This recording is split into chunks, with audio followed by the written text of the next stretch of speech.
So this is the Red Epic MX. This is the latest, greatest until pretty soon, and there's going to be another sensor that's going to come out. So, you know, that's Red. The whole idea behind Red, one of the things that they did that was kind of brilliant, is the whole idea of trying to. They said they wanted to eliminate obsolescence. Well, they can't do that entirely, but Red makes lots of little firmware and software improvements, and so there's firmware updates all the time when they improve things, and those are generally free. And because of their design, and they create things modular, that when a new sensor comes out, which is the Dragon sensor, you'll be able to upgrade your sensor. You'd have to send back your brain.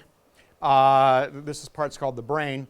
You'd send that back and you'd get a new sensor, and that's going to be a very expensive thing. But at least all your peripherals and stuff would be still good. Whereas the old way of doing it, like what Sony used to do and Canon and everybody else, is they'd come out with improvements. You'd have to buy the whole new camera. So this way, you're only buying certain pieces.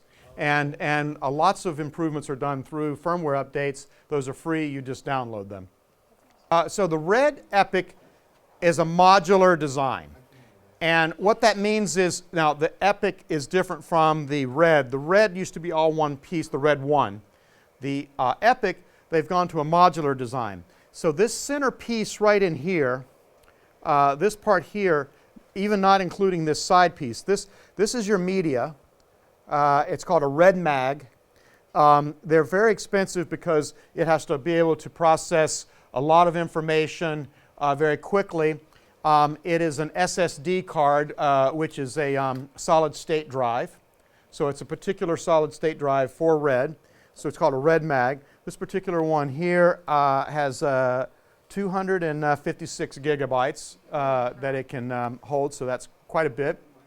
And this panel here is even a modular piece that you put on when you get the camera. So the brain is just this center little piece right in here. The brain contains the sensor, and it contains the computer and the processing and all that. So most of the stuff is in here. This back piece here is really just for power. This is for so this has where you put your batteries in it. So this is a quad battery holder. So you use 4 Red Volt batteries or 2 Red Volt XLs. So the XLs are like a double size. Okay, and see there's another one on this side. So actually what's nice is it's only using one of these at a time. As soon as this one goes dead, it automatically switches over to the other one, so it gives you more time. Now the other, Andy, when you get a chance, can you show them a Red Volt? The regular Red Volts are half this size. Unfortunately, they only last about a half hour. So, but the idea there is that you put 4 of those in there, and then you're going to get 2 hours out of it, approximately, depending on how much you're draining. And so again, it goes from one to the other, to the other, to the other. So we're going to we have 6 of these, I believe, right, in a package. So as soon as these go dead, you pull it out, put it on charge, swap it through with the other. These Red Volts are nice because you only have to have 2 of them. These last, I believe, 90 minutes each, so you actually get a total of 3 hours out of this setup. Okay, so the reason they design it this way is there's a lot of different designs. You can also put a plate on the back that's a V-mount plate so that you can use bricks. And bricks are longer, they're a different design, so they won't stick out quite as much. They'll go here, but there's advantages and disadvantages. The bricks are good because they don't stick out as much. The nice thing about the Red Volts is because they're lighter weight, you can actually strip this part off and put a side handle. So you put a little small compartment here, and that actually fits 1 Red Volt battery in it. And so if you're trying to, let's say, fly this on a helicopter or something where you needed it really light, like one of the RC helicopters, or on the Movi. Have people heard about the Movi? It's kind of like sort of like an image stabilized, like a Steadicam. Then weight is important, so you would use prime lenses, which lighter weight. You could put the side handle on. You could put just 1 battery in it. That would you would maybe even take this off. You'd strip the weight way down, and then that way you've got lower weight. The downside is you'd only have a half hour before you'd have to replace that battery. So again, it's all modular. So that's a side handle that has a battery in it. There's this quad, and then there's the brick. This piece up here is actually not part of the camera, but it's called the cage. They actually have pieces, and we don't have it on there because we're missing a piece, but you can actually put this cage along the side as well. I think the top is just fine for what we need to use it for, and that is for attaching things. So you notice how we've attached the LCD from this using an arm, and so that's one way. This handle is actually attached on a sliding piece here, so we can move it around. That's the carrying handle. So that's the cage is meant to attach things and accessories. The cage is also referred to as a cheese plate. So anybody, why is it called a cheese plate? Anybody want to venture? Got holes in it, just like Swiss cheese, exactly. So these cheese plates have 1/4 inch 20, which is a standard, holes in it. So anything with 1/4 inch 20 you can use. I'm surprised they don't have a 3/8 inch. 3/8 is also another standard that you can mount with. Maybe there's some 3/8 on the side, I'm not sure. But 1/4 inch 20 refers to threads, I believe, in an inch. It has 20 threads in an inch. So somebody correct me if I'm wrong, but that's a standard that's used in the industry. So most accessories are going to have a 1/4 inch 20. So you can mount it to that. You can even, this piece here, you can even move that around. So it's, putting the cage on is handy. There's holes here for the fan. Do you hear the fan? Yeah. Yeah. So you'd think, that fan's pretty loud. It is. There's a lot of electronics and a lot of sophistication in here, and so it has a fan to keep it cool. But right now it's set on auto function. And what that means is that when I start recording, the fan will go down and it'll be just, you won't hear it. It should be quiet to record without it. It does it automatically. If you're in a really tight thing and you're still hearing that little bit of a fan, you can actually disable it, but you've got to be careful and you know, get it back on again. So I like leaving it in auto. So look, I'm just going to roll a little bit and you'll hear the difference. As soon as I record, it's going to stop. Ready and record. Oops, media's unformatted, never mind. I'll have to format the media. Anyway, I'll have to demonstrate that later. That was a big, it's like ready and nothing. Okay, so take my word for it for now that it goes down. And let's see, what other parts? So this is the brain, that's important. This is the quad battery module. This is the SSD module, meaning that it's where you put your SSD drives. You want to be very careful and not mess with these once they're put in. You want to eject them through the menu, so once you've finished recording, then you can eject them and you can pull it out. As Andy discovered, because of this distance, you might have to remove one of the batteries. Of course, you probably just turn the camera off when you eject the media, so you might pull this battery out to give it room. This one's flashing right now, so that means this is the one that's being used. Okay, so when this one's out, it'll move over to the other one and it'll start powering on that. Can you hot swap the batteries? You can hot swap them. Yes, you can hot swap them. In fact, let's see what happens. I don't think if I pull this one out, if it'll go to the other one. We'll find out. It should hot swap. I just have to get my fingers in there. Not designed for people with fat fingers. It's still going. It automatically went over to that one. Now, it'll be interesting to see whether it goes back to this one or not. Yeah, but it isn't that heavy. Not really. I mean, it's heavier than a AA, but... Okay, let's put this one back in. Let's see if it goes... See, it now looks like it's gone back to this one. It wants to... What it does want to do is it wants to use the power from the one that's drained down. So if this is drained down a little bit, it reverted to this one because it wants to do that one. It'll run that out before it switches over. So it's very, very intelligent that way. Okay, Something else that you should know, when you have large cameras like this, usually you mount it using a dove plate system. So this piece in here is a dove plate. There are other dove plates that are longer, or it's actually called a dovetail because it's a little wedge.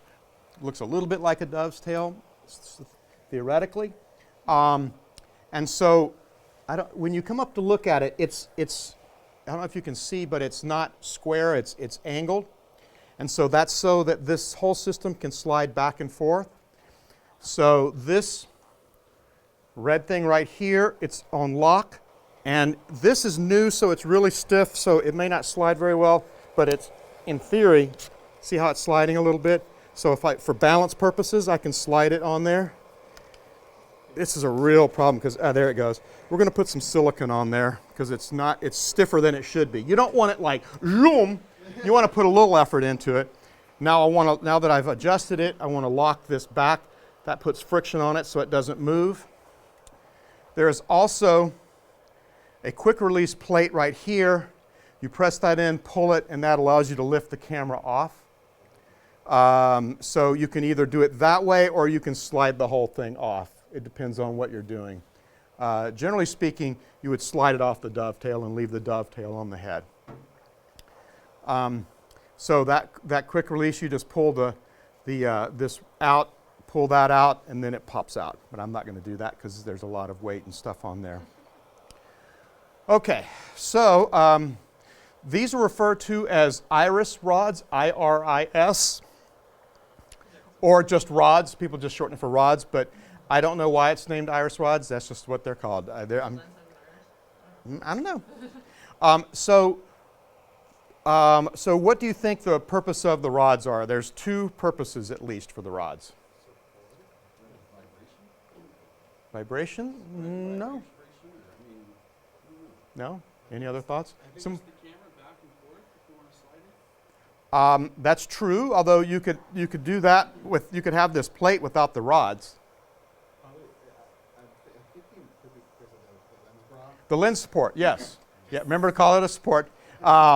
Yes, so it's to support this piece right here, to support the lens weight. Now, you might think it's strange that it needs to do that. This lens, this is a zoom lens. This is a red zoom. It's made by Red. As you can see, it's big, it's heavy. It has a lot of glass in it. As you know, it's $10,000. This is the mount where it's going in. Here's something important. I want you to remember this. Write it down. The standard lens for cine lenses is called a PL mount. PL. And that stands for positive locking. Okay? So most cine lenses have PL mounts on them. There are other mounts, like there are Canon mounts, so you could put a Canon lens on here. There's Leica mounts, there's other different mounts, but PL mount is the most common. Okay? Positive locking. I'll show you when we take the lens off because it locks into place. Here's the thing. Because this lens is so heavy, if it were unsupported, that weight is putting pressure on the locking part and also on the pieces on the flange, the back of the lens. And so it might start to bend and bow and not be square. You know, it could start doing like that. So it would damage the lens or the mount. The lens would be the worst, but, well, neither are good. And also, in an extreme case, your photography would be off because your lens would be... have anybody seen about lens whacking with DSLRs?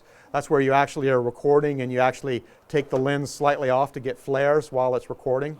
It's called lens whacking. You can look it up on, it gets some pretty strange effects. So you don't want to do that with these cameras. It's dangerous. So this supports the weight so that it doesn't cause that stress. So you only need to do that on larger zoom lens. Some people think it's I agree. With the Canon 70 to 200 zoom lens for the DSLRs, it's a good idea to support those as well because those are a pretty heavy camera and the mount on the Canon camera is not as beefy as this mount is, and so it doesn't take as much to torque it. Okay? If you put the 70 to 200, if you had an adapter to PL, which they don't, if you had a Canon mount lens here, you could probably put that on and you might get away without having the support, but you should support a zoom lens. Just get in the habit of supporting any zoom lens. Now, this is not the best support system. This is a friction support system. We're doing that temporarily. On order is the proper support. The proper support, so that you can't make any mistakes, has like a little collar that's going to fit onto the red zoom, and then it's going to have a little threaded screw, and then this piece is going to come up and it's going to screw in and lock into place. The part about this is you have to put it take just enough pressure so that you're not letting the lens sag, but you don't want to put so much pressure that you're pushing up the opposite way and creating a problem. So it takes a little bit of feel and skill and experience to do this type. So we're doing that so we can do the workshop, but eventually we're going to have the correct kind so that it will be a little more idiot-proof so that you don't damage the lens or the mount. Okay? So lens support, and these are iris rods. Oh, the other thing that's important to know is that red works generally off of a 19 millimeter rod. That is the diameter of the rod. It's 19 millimeter. And then generally speaking, there's a standardized distance for most 19 millimeter rods. I don't remember what that is, but this is all standard 19 millimeter. It's also called 19 millimeter studio. These are pretty lightweight because these are actually carbon fiber. And they're more expensive, but they keep the weight down. They don't add a lot. These rods, by the way, can slide in and out, and you can adjust them. Now there's two other things that the rods are used for. And one is, the follow focus system. We don't have one yet for this because the camera's brand new, but here's the teeth. See the teeth right here on the zoom? Excuse me, on the focus. Okay, so you would put a system here, a follow focus system with a gear that would line up with those teeth so that you could use your follow focus to do your focus here. If you notice, here's 6 feet, here's 8 feet. Look how much room that is. And then even between 10 feet and 12 feet, a lot more barrel rotation. You see, between 20 and 50 feet on one of the Canon lenses is like you can breathe on it and it's changed, So this is much easier. It means you have to move your hand more, get more of a workout, but it's easier to do precision focusing. So your follow focus would go on here, and in which case I would probably end up moving this lens support back a little bit because it would be a little bit in the way. See this thread here for your zoom? You can also put what's called a microforce zoom control. Actually, it's the Hayden motor. You put the motor here. You've got the microforce control is goes on the handle so that if you want to zoom electronically and have a smooth zoom, then that motor turns these gears and then does the zoom. Then the last thing that the rods are used for is for the matte box. That's actually a really important one, so you can use the matte box. Here's the loosening.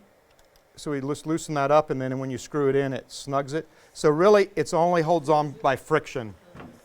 It's not my favorite. I mean, these types are good because they're lightweight and good if you're flying the camera on a jib or steady camera, whatever you're doing to get the weight down. But the problem is they can come off easier. Whereas if you put it on the rods and lock it down, it's a lot less likely to slide off.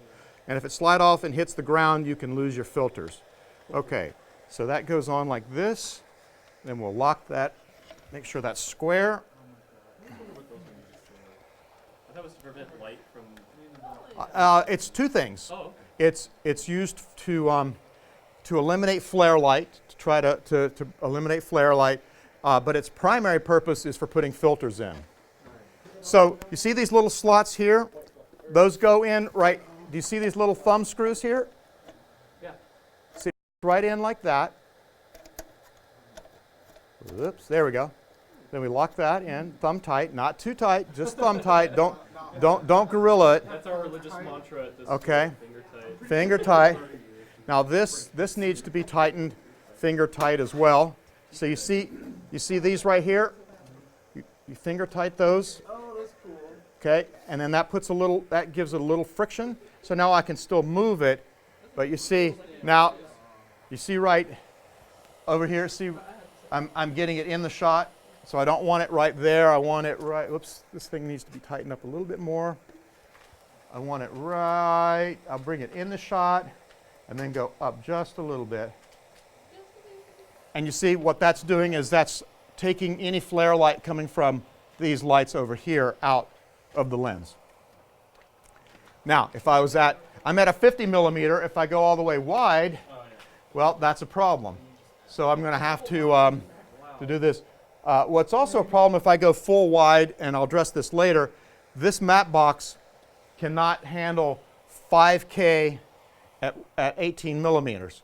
You see, I can't, it's seeing my box. It's seeing that. I don't think I can slip it on anymore. No, it's on as far as it can go. But there is a solution to that. In fact, let me just show you something else while we're here. When Red first came out, they were 4K. Okay?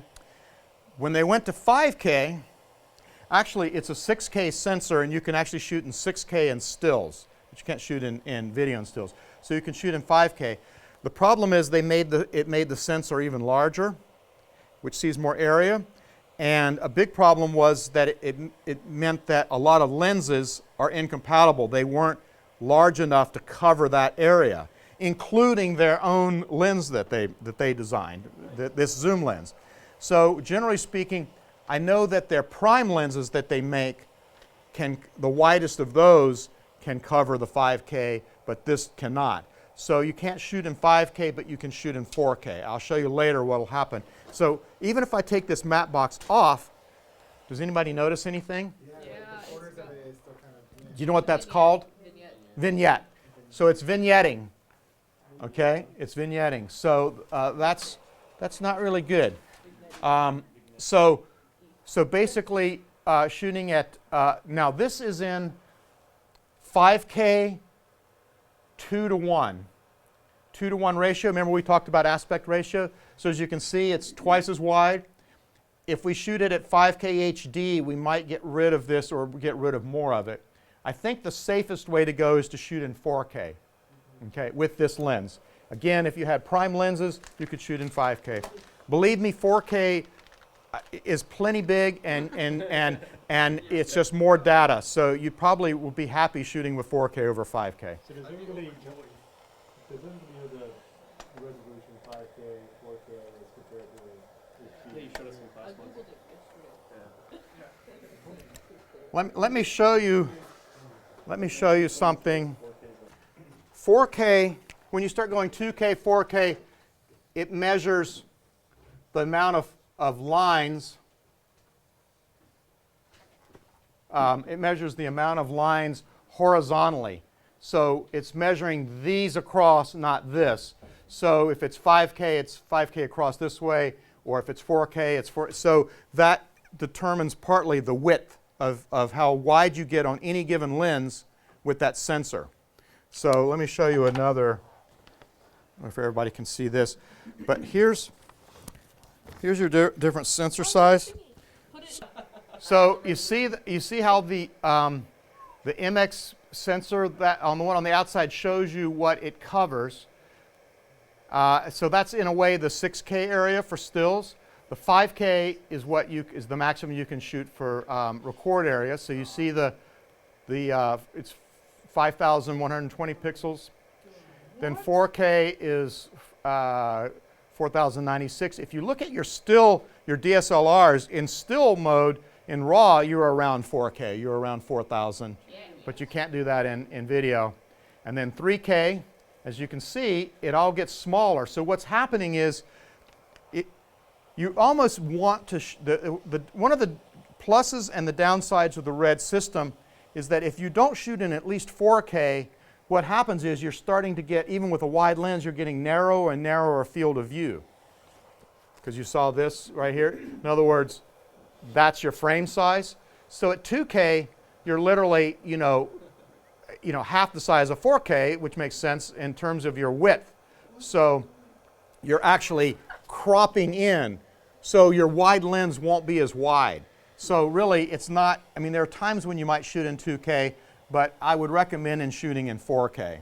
4K is still going to be very, very wide. It's actually wider than your crop sensor on your Canon 7D or your Canon 60D. It's still a wider perspective. Let's look at putting a filter in. Thank you. This is the filter tray. Okay, you have 2 filter trays with this camera. So you take the filter tray. This is an ND3. Remember we talked about it? It's a little bit smoky. See how it knocks down? Believe it or not, it cuts the light in half. Really? Yep. So, it cuts the light in half. Okay? So one stop, right? So the way you put it in is you carefully, and it's best to do this not over cement. It's best to actually do it over something padded. Always bring a pillow to production. I'll do it over your jacket or whatever. Assistants, they do it all the time over, well, most of them won't do it over cement, but they might do it over grass. Newborn babies are So you slip this in here and you let that rest there. Then you pull this part up, and then that it's spring loaded. That locks it. That locks it, a spring lock, and then this one does. Yeah, this one has a little tightening. Just snug it and loose finger tight. You just don't want the spring to work easily anymore. Okay, so then that puts it in there. See now, don't want to shake it too hard, I do but like the hand under okay, yeah, He doesn't trust himself. okay. That's the sign of a good filmmaker. So then you just slide it back in, and you want to put each filter, you put it the closest to the lens as possible so that you don't get bounce back light. If you use 2 filters, you can use this one too, but you always put it on the inside one first. How So many you- have you used maximum before filter-wise at once? Oh, about 4 filters maybe. So But you just push the outer. this matte box only handles 2. Oh, okay. Yeah, so you'd get a different kind. And that kind weighs more, and that's the kind that will go on the rods. But these days, I usually don't do more than 2. So put this down. Now, over here, there is a little, you see this little, can everybody see this little one right here? This is the one that tightens and holds the matte box firmly on. This little one right here is once this has sort of a click stop and it goes down and then it sort of stops, but it could fall through.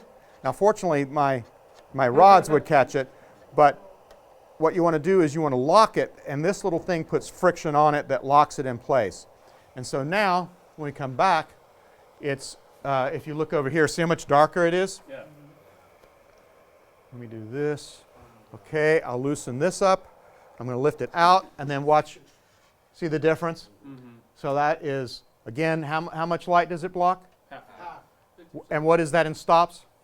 1. 1 stop. Very good. If it was an N6, You can see the lights. if it was an N6, what would it be? How many stops? Wait, what was it? N6. Then it would be 7? I don't know. Sorry, I'm getting too So 3, 6, and 9. Oh, that's right. So, that, okay. so what does N6 do? How many stops? 2. 2. Very good. N9? 3. Technically it's 0.6, 0.3, but everybody just says, give me an N6, give me an N9. So they drop that pesky point. So, You can see all the details that we lost before in the lights. right. So, again, I occasionally will use ND filters inside if I'm using a high ISO, especially if I'm with a camera like the Sony F5 in S-Log 2. It's 2000. It's like that's way too sensitive. So I'm usually, even on the inside, I'm putting neutral density filters in. But more often than not, you use these outdoors. Again, I might use it indoors if I want shallower depth of field because, well, as you can see, I can compensate now by opening up my iris. Right now I'm at 5.6. I can open up to a 4, and that takes care of the ND. That overrides that. And then if I go all the way to 2.9, which is almost 2.8, just a fraction off, then you see I can be much brighter here. You don't lose the detail in the lights either. Okay? So, all right, so that's the NDs. There are other matte boxes that have a whole stage that spins, And so these would stay the same, but only the round, you put a round filter in there for the polarizer, and only that stage rotates. But I don't think this does that for sure. Okay. All right. Any questions about the exterior of the camera? The power button and the record buttons right here on the side. Nice big red. Got a little light. Okay. It's powering up. Anyway, they take a while to power up, and so you just have to be patient. I hear the fan. That means it's going through its process. Okay, now it's come up again. This piece here is referred to as this is a red LCD. It's the red brand. It's the only one that you can basically use with all the functions. The LCD, you can't put another LCD on it and then touch screen and use all those. You can put another LCD on and use it as a viewfinder, but you won't have the touch screen capabilities. This is very expensive. We have to be very careful with it because we don't want to break the glass, or then it's if it cracks or anything like that, it's no good. The other thing you should know is that these connectors here that's connecting this to the camera, these are called a LEMO, L-E-M-O. These are called LEMO. They're multi-pin connectors. That's sort of a standard. So these are LEMO connectors. We have a backup in case any of these get harmed, because if this gets destroyed, the camera's no good. We can't operate it. It's a problem. But we have a backup. But again, these are expensive cables, so we want to treat them nicely. The LCD screen is touch screen navigation, and there's this top row here. See the one that starts right here that says 2398, 800, all that? The top screen is referred to as the basic menu. So you might want to write this down because this is important. That's the basic menu. And these are the items that you're most likely to change and adjust. And so to change something, so let's say I want to change the ISO. I hit ISO. You see it comes up. I'm at 800. I can go all the way down to 250. Or I can slide, or I can go. See how if I go to 250, how it gets. Yeah. And now if you tap the screen, it goes away, and now it's much darker, right? See over here how it's darker? Because obviously it's less light sensitive. So now if I tap that again, see now it doesn't like my finger. Let's try the thumb. Okay, let's move that across. Let's go. 800 is, with this camera, is the default. That's where I would recommend you start.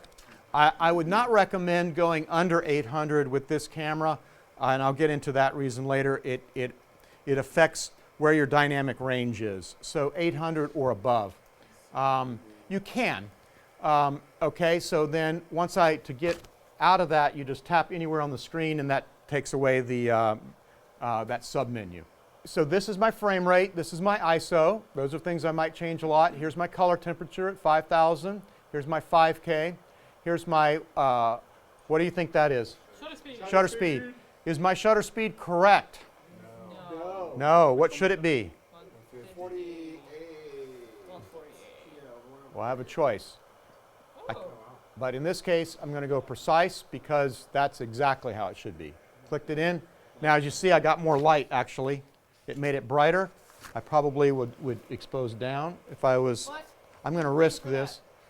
So looking over here, that might be a better exposure right in there. You see?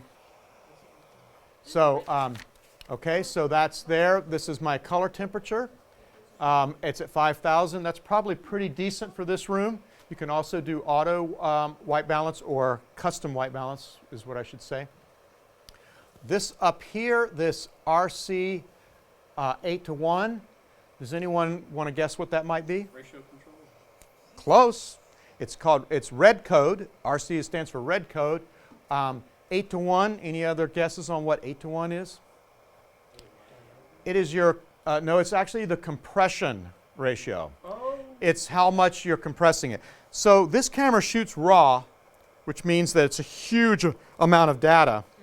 So technically it's still RAW, but what it does do is it compresses it. It uses an algorithm to compress it Not like JPEG, but it compresses it so that the file size wouldn't be monstrous. So you actually can't shoot in pure RAW. You shoot in RAW with some compression. The compression range on this camera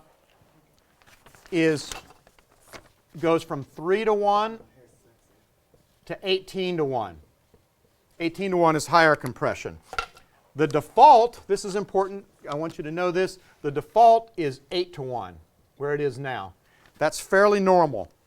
8:1 I would recommend as a starting point, because believe me, your stuff will look great. If you start going below 8:1, like if you do 3:1, your file sizes are huge, you won't get as much data on the card. Which one is that? What? This right here is the menu button.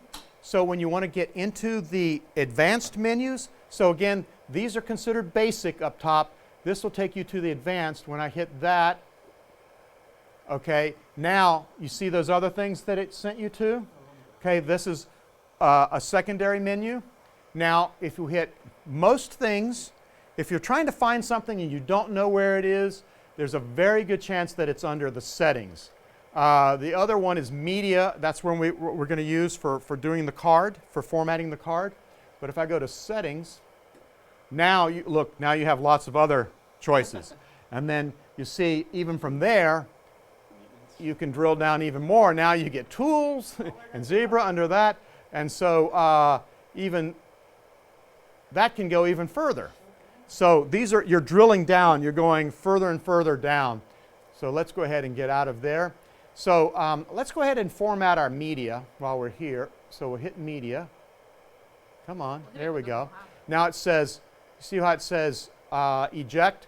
When you're ready to get the media out, when you've shot all your stuff, you use that to eject it. But right now we're going to do format media. We format it. Now, you see that here's something interesting here. This is like your camera slate. So this is the ID. So this is our only camera, so we're going to call it the A camera. But if you were running a show and you were running 3 cameras at a time, you might set one up as the B camera, one as the C camera. And then real number, if we want, let's go ahead and go to 1. Okay, so this will be reel 1, A, camera position, usually I keep it center. And then we have a choice on time code. If we were doing edge time code, we could start at time code 1, but I'm not going to worry about that at this point. Right now, as you can see, it's on time of day or free run, and it's doing that now. So as long as I have time code, I'm not going to be too concerned about it. So now I'm going to hit format. I hit that, media formatting, and before too long, it will be all formatted and ready to go. It might take a little longer because it might be the first time this card's been formatted. So, okay, so that's the top row. If I hit the menu, come on. Let's just hit it. I'm hitting it. There we go. Now I've got my basic one back. You see the frame rate and all that. Now this bottom one is the lower row. That has all your important information data down here. You see the thing that says 2998? That is your base. I'll show you how to change the base. Remember we talked about the time base or the project base as opposed to just the frame rate. 5K is the resolution. Same thing up here, so it just tells you what you have it set at. And then RC 8:1, what is that again? Compression. Red code, it stands for red code 8:1, so it's your compression. Very good. All right. Somebody guessed what this one was. What is this here? That was the RGB. Histogram. RGB histogram, correct. You see this next one over, we'll go into this more. That is called the, most people just call it the stoplights or the traffic lights. It's it's a clip alert meter or something. I'll get the real name for it, the official name. I just call it the stoplight. That is it shows you, you see how those are lit up? That tells me that something's clipping. What do you think is clipping in this scene? Lights. The lights. Okay, I'm going to risk this if I go down and get rid of that, then you see they went off. Now, as I tilt up, as I hit the lights, wow, it's not clipping yet, but now, there it is. It's now the lights, the traffic lights didn't come on. That's interesting. There they go. Oh, you know why? Because this has so much dynamic range that that light back in there in the corner, see back here, that's, believe it, even though it looks clipped, it's not clipped. It has so much dynamic range that you could get that back. And then, but if you're here, yes, some of those are clipped. Unfortunately, it doesn't tell you where it's clipped. It just tells you something is clipped. Right now, see right there, that's just the green clipping. You see that coming on and off? That's just the green clipping. If I pan over more, now the red's clipping, now the blue's clipping. Okay? So that's a handy. And then this gets into some things like time code, HDR, other things like that. The rig stands for like a 3D rig. That 1:1 is the magnification. The SSD 100%. Anybody have a guess on what that would be? Memory card. Memory card, right? How much media? So it's 100%. This 16%, I believe that's the battery that's going down. So then over here, this is the audio. But we're not going to have anything there because we don't have that set up and we don't have a mic feeding into it. Now, this bottom row is also, what's nice about it is there's some shortcuts. So you remember how deep that settings menu went down and down and down and down? If you want to skip some of those earlier ones, then you can go right to more in the middle. So for instance, this one right here is great for the tools. So if I just hit this and hold it, now it's skipped and it came up with those. These were like several down. So that, in other words, that got me further ahead. So if I wanted to do the raw or the magnify, let me show you what the magnify. The magnify is very similar to what was on the DSLR, except it doesn't go 5 times, 10 times, it just does 1. But when I hit magnify, watch what happens. Nothing. Okay. Just kidding. Whoops. No magnify. Boom. Did you see that?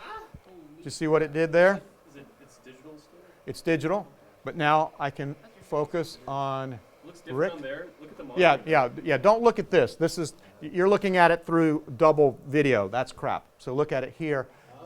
Both batteries about to die, looks like. Oh, wait, no. I figured it out. So I can now, I can focus on Rick. Hold still there, Rick. Hold. I think there's a slight lag.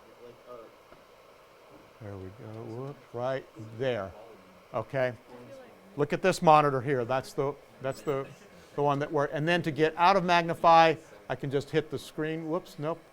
I'm going to have to go. I blew that.